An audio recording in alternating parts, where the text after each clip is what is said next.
Hindi talaga pangkaraniwan itong mga hayop na nabubuhay sa matatarik na parte gaya ng mga bundok at puno para lang sila ay makasurvive.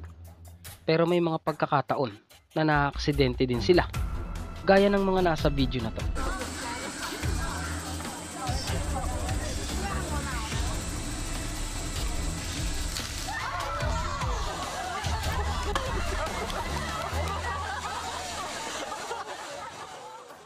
Kahit na gaano pa ka-professional ang mga snow leopard sa gilid ng mga bundok, ay minsan may mga pagkakataong naaaksidente din sila.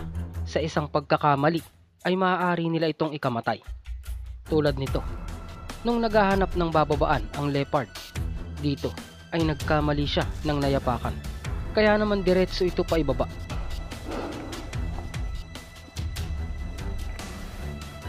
Mabuti na lang at makapal ang balahibo nito at matigas ang katawan, kaya okay naman siya. Sa sobra namang galing ng mga mountain goat, kapag nasa gilid sila ng mga bundok, ay parang hindi sila mahuhulog dito. Pero isang pagkakamali lang din nila, ay tapos ang kanilang buhay. Nang dahil din sa marupok na batong kanilang natutungtungan, ay dumudula sila pa ibaba.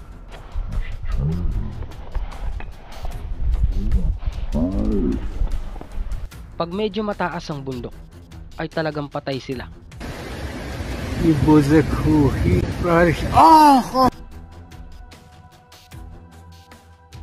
Pero may mga nalalaglag din na nakakasurvive.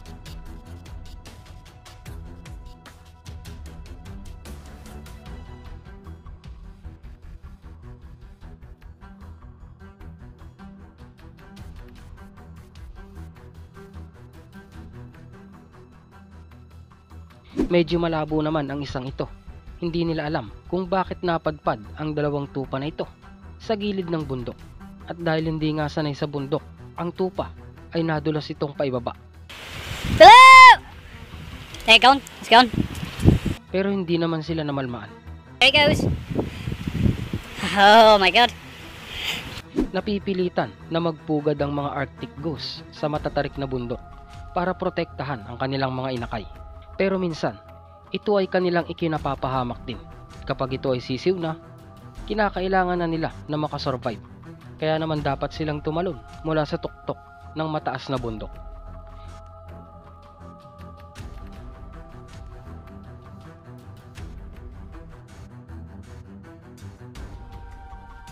May ilan na namamatay dahil sa matataas na binabagsakan. Pero may ilan din naman na nakakasurvive, gaya niya.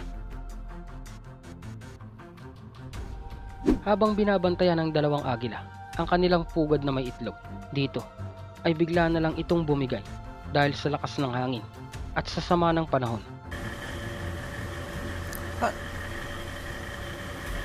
Pero hindi na nakunan kung ano nga ba ang nangyari sa itlog.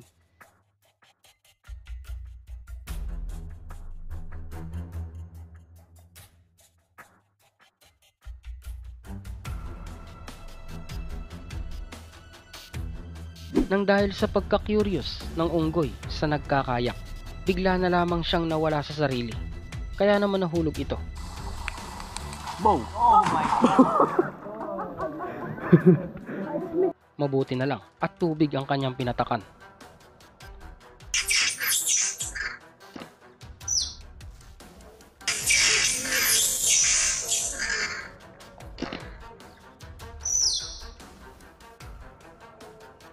Medyo matagal na ang video ito.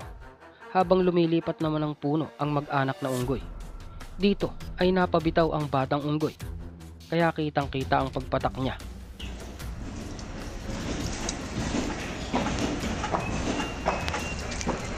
Pero hindi na nakunan kung ayos lang ang unggoy. Kinailangan ng magsibalik ng mga walrus sa dagat matapos ang pag-stay nila sa ibabaw ng bundok. Dahil sa sobrang siksikan at dami na nila, kaya wala silang choice kundi ang umakyat sa bundok. Kaya naman pag bumababa sila mula dito, yan na rin ang kanilang ikinapapahamak.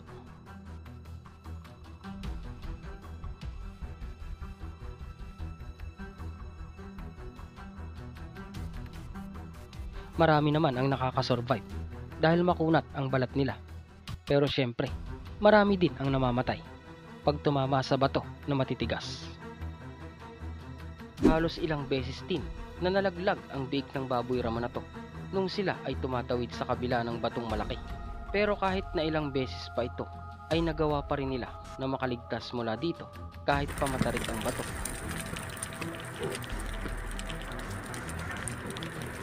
Kaya naman nakasunod sila sa kanilang inahin.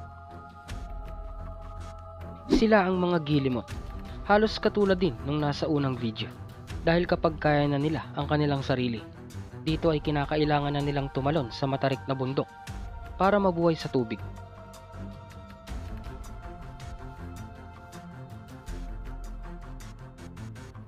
Kaya pag tumama sila sa bato, ay pasensyahan na lang, maaaring hindi sila makasurvive.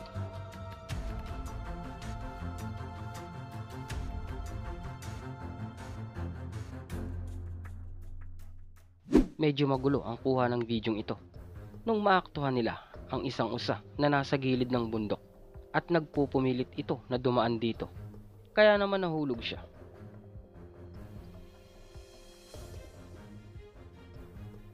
Medyo mataas din ang pinataka niya, pero makunat ito. Kaya laking gulat nila na ayos lang ang usa at nakasurvive ito.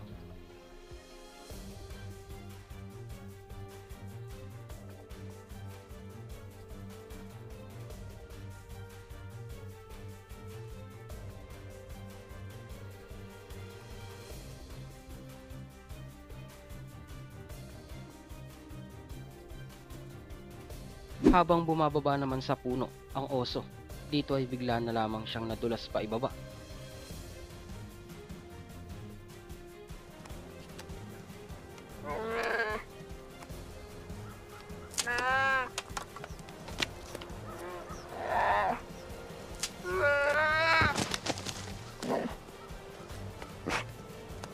Mukhang masakit din sa katawan ng mga rockhopper penguin ang palaging pagpatak nila sa mga bato sa tuwing sila ay nagpupumilit na umakyat dito.